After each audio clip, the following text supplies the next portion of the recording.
여기서 이제 테르펜의 기본 단위가 뭐냐면 이소프렌입니다. 이소프렌.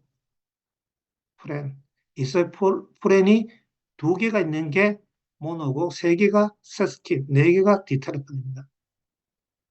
이소프렌은 탄소 5개와 수소 8개로 구성되어 있습니다. 요거는 제가 아마 다음 시간에 이야기할 겁니다. 다시. 그러고 여기에다가 해서 수상기 아니면 O 아니면 이게 뭐고 COO 요걸 갖다가 우리가 작용기라고 이야기합니다. 세스키트 그게 뭐냐면 이소프렌에 이소프렌에 어떤 작용기가 붙는 게 우리가 말하는 게 저게 테르피노이드입니다. 어떤 원자단에 수상기가 붙어 있으면 우리가 알코올이라고 그러고요. 벤젠고리에 벤젠고리에 수상기가 붙어 있는 것을 우리가 페놀이라고 이야기합니다. 또 원자단과 원자단 사이에 O로 결합된 것을 우리가 에트르라고 합니다. 아마 마취제들이 아마 여기에 속할 겁니다. 그리고 어떤 원자단 사이에 CHO로 결합된 것을 우리가 알데하이드, 무슨 향입니다. 그리고 어떤 원자단과 원자단 사이에 CO로 결합된 것을 우리가 케톤이라고 이야기합니다. 그리고 어떤 원자단과 원자단 사이에 COO로 결합된 것을 우리가 에스테르라고 얘기합니다. 이것도 무슨 우리 아마 아이스크림 말고 하도 보면은 무슨 바닐라 향, 무슨 향이 나올 겁니다. 그게 에스테르입니다. 그리고 탄소와 탄소 사이에 산소가 결합된 게 옥사이드입니다. 이건 아마 일요일 날 제가 다시 한번 풀어드리면서 아마 효능 효과까지 아마 제가 설명해 드릴 겁니다. 아마 여러분들이 아마 이거 공부하기는 쉽지 않을 겁니다. 뭐 아시는 분은 뭐 굉장히 좋고 그래서 이제 모르는 분도 계속해서 공부하셔야 돼요. 이걸 하셔야만 아로마를 빨리 접근할 수가 있습니다. 그리고 이제 에센스 오일의 흡수 경로입니다. 에센스 오일이 있어요. 그래서 아까 액체라 그랬거든요. 그런데 휘발이라 그랬어요. 액체니까 액체고 휘발이니까 기체입니다. 그럼 에센스 오일은 크게 두 가지로 나눠집니다. 액체로 우리 몸속에 들어올 수 있고 기체로도 우리 몸속에 들어올 수 있습니다. 아마 기체는 다시 두 가지입니다. 콧구멍을 통해서 하나는 폐로 가고 하나는 뭡니까? 코로 가는 경우입니다. 하나는 폐로 가고 하나는 코로 가는 경우입니다. 그러면 이제 액체는 피부를 통해서 우리가 혈액으로 가고 폐포를 통해서 막 혈액으로 갈 겁니다. 그리고 후각은 후각신경을 통해서 변경에 거쳐 나갈 겁니다. 이기 빠르냐, 이기 빠르냐, 이기 빠르냐. 일반적으로 하면 후각으로 가는 게 제일 빠를 겁니다. 두 번째는 뭡니까? 뭐, 폐포를 통해서. 그리고 세 번째는 피부를 통해서. 네 번째는 뭡니까? 뭐고, 섭취함으로써. 그러면은, 어떨 때, 그러면 무조건 후각이 좋으냐? 아니면 폐포가 좋으냐? 아니면 액체가 좋으냐? 아니면 먹는 게 좋으냐? 이제 그러면 정상 부위에 따라서 아마 달라질 수는 있을 겁니다. 무조건 흡입이 좋다, 무조건 뭐 마사지가 좋다, 무조건 후각이 좋다, 그거는 아니에요. 경우에 따라서는 뭐 후각으로, 아마 경우에 따라서는 마사지로, 경우에 따라서는 뭐 먹기도 하겠죠. 에센스 오일은 먹는 사람하고 보니까 나와 있더라고요. 그런 거는 아마 케이스 바이 케이스입니다.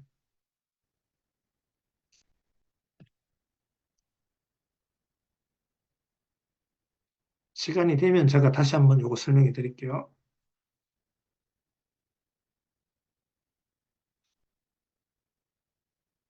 자, 그리고 이제 그겁니다. 우리가 말하는 그겁니다.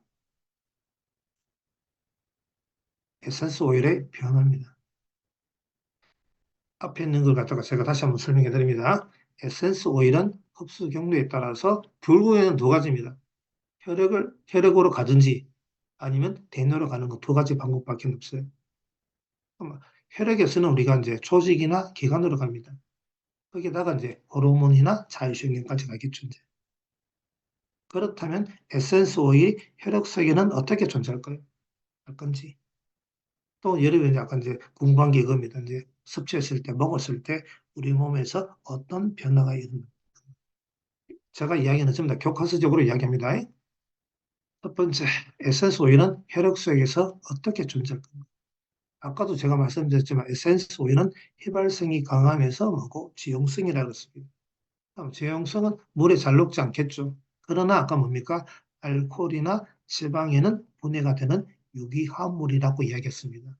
다른 말로 탄소 뭡니까? 화합물입니다. 여기서 제가 화합만 간단하게 이야기할 거예요. 화합물. 화합물이 있다면 또 뭐가 있어요? 아마 혼합물이 있을 겁니다. 아마, 아마 중학교 때 아마 과학 시간에 아마 이야기했는 내용들입니다. 혼합물은 다시 두 가지 나옵니다. 균일 혼합물과 불균일 혼합물로 나눕니다. 균일 혼합물은 골고루 섞이는 거고 불균일 혼합물은 골고루 섞이지 않는 거죠. 균일 혼합물의 대표적인 게 우리가 설탕물과 소금물입니다. 그리고 불균일 혼합물은 아마 여러분 흙탕물이 아마 여기에 속할 겁니다. 주스라든지. 그러면 화합물은 뭔데요? 화학에 의해서 생성된 물질을 총칭해서 우리가 화합물이라고 이야기합니다. 다시 한번 화합에 의해서, 즉 화학 결합입니다. 화합에 의해서 만들어진 생성된 물질을 총칭해서 우리가 화합물이라고 합니다. 그럼 화합은 뭔데요? 화합은 두 가지 원소가 결합해서 반드시입니다. 일정한 일정한 비율로 결합한 것을 우리가 화학 결합하는 것을 우리가 화합이라고 합니다. 두 개의 원소가 일정한 비율로 화학 결합을 한 것을 우리가 화합이라 그러고 그때 생성된 물질을 우리가 화합물이라 그럽니다. 여기서 일정한 비율을 우리가 이제 법칙을 따르면 일정 성분비의 법칙이 됩니다. 일정 성분비의 법칙입니다. 한 가지 예를 들게요. 수소 원자와 산소 원자가 결합하면 뭐가 될까요, 여러분? 간단하게 얘기하면. 수소 원자하고 산소 원자가 결합하면 일반적으로 여러분 물이라고 이야기할 겁니다. 물은 H2O입니다. 그러나 수소 원자와 산소 원자가 결합해서 물이 되는 경우도 있지만 물이 안 되고 H2O2라는 가산화수소가 되는 경우도 생깁니다. 그러면 물이 만들어질 때와 가산화수소가 만들어질 때 비율은 다릅니다. 이거는 1대 8로 결합하고 이거는 1대 16, 1대 8로 결합하고 이거는 얼마입니까? 2하고 30, 1대 16으로 결합합니다. 산소 수소 1g과 산소 8g이 결합하면 물이 만들어지고 수소 1g과 산소 16g이 결합하면 산화수소가 된다는 겁니다. 이걸 갖다가 우리가 일정 성분비의 법칙이라 그럽니다. 또 이때 화합할 때 또 두 가지입니다. 중합이 있고 축합이 있습니다. 이거 나중에 설명할게요. 여기서는 이겁니다. 그럼 첫 번째, 에센스 오일이 후각과 변연결을 통해서 대뇌로 갈 때에는 중요한 게 이겁니다. 에센스 오일 자체 성분이 그대로 유지가 됩니다. 그럼 원래의 에센스 오일의 화학적 성분이 그대로 대뇌까지 간다는 소리입니다. 그렇다면 우리가 말하는 다음 시간에 얘기했지만 에센스 오일, 즉 리나닐 아세테이트라든지 리나놀 아니면 리모넨, 피넨이 원래의 원래 뭐라고 나 효능 효과대로 간다는 소리입니다. 그래서 원래의 효능 효과를 그대로 유지할 수 있다는 소리입니다. 만약에 에센스 오일이 후각을 통해서 대뇌로 간다면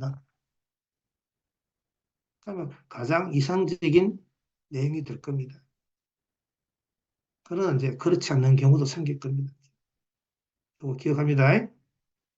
에센스 오일이 후각이나 변연기를 통해서 대뇌로 간다면 에센스 오일 자체의 화학적 성분이 그대로 유지가 된다는 소리입니다.